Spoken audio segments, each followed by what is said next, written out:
అన్నట్టుగా కూడా ఎవ్వరూ కూడా చెప్పరనమాట. నేను అందరికీ కనిపిస్తాను కానీ నా నీడలో ఎవ్వరూ ఉండరని చెప్పడానికి ఇదొక సంకేతం అంటారు. ఇక్కడ ఉన్నటువంటి పండితోత్తములు కూడా శిల్పులు గుడిని ఎలా నిర్మించారో మనం ఒకసారి చూస్తూ ఉన్నాము. చక్కగా అద్భుతంగా మరి విఘ్నేశ్వరుడు, అలాగే సాంబశివుడు, నంది మీద సాంబశివుడు. మనం మొదట రథాన్ని చూస్తాం, జగన్నాథుని యొక్క రథాన్ని దశావతారాలు, విష్ణుమూర్తి యొక్క దశావతారాలు అన్నింటినీ కూడా చిత్రీకరించారు.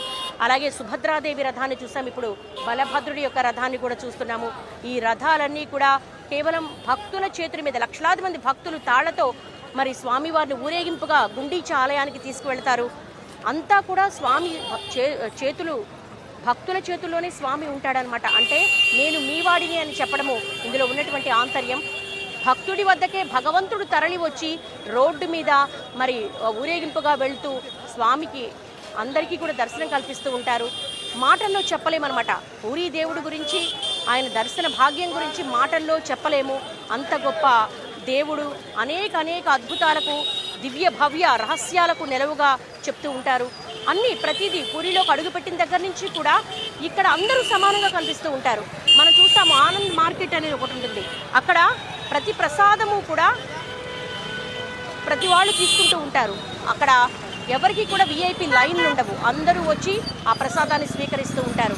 నా ముందు అందరూ సమానమే. సామాన్యులైనా, శ్రీమంతులైనా, పేదవాడైనా, మహారాజైనా. ఇక్కడ పూరీ పట్టణానికి ఉన్నటువంటి గజపతి రాజు ఈ రథోత్సవం జరిగేటప్పుడు ఒక బంగారు చీపురుతో ఇక్కడ ఉన్న రోడ్లని ఆయన శుభ్రం చేస్తాడు. అలాగే పూరీ రాజు భార్య వచ్చే సమయంలో ఎవరు కూడా గుడి లోపలికి ప్రవేశించరు. కేవలం ఆవిడ మాత్రమే చాలా అరుదుగా వస్తారు. ఆ సమయంలో పూజారులు మాత్రమే ఉంటారు. సామాన్య భక్తులు ఎవరికి కూడా దర్శన భాగ్యం కలగదనమాట. ఇంత గొప్ప పట్టణంలో ఎక్కడ చూసినా కూడా ఒక ఆధ్యాత్మిక వాతావరణం, ఒక భక్తి పారవస్యం కనపడుతుంది. జై జగన్నాథ అనే నినాదాలతో ఈ ప్రాంతమంతా కూడా మారుమోగుతున్న అద్భుత దృశ్యాన్ని మనం చూస్తున్నాం. ఇక రేపు 2 కళ్ళు కూడా సరిపోవన్నమాట.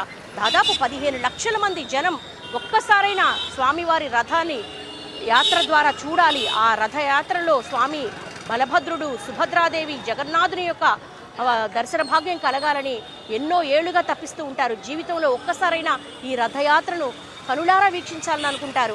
ఒక గొప్ప భావన, ఒక సర్వ సమానత్వ భావనను మనం చూస్తూ ఉంటామన్నమాట. ఇది ఇక్కడ ఉన్నటువంటి ఆధ్యాత్మిక తరంగం. Over to studio.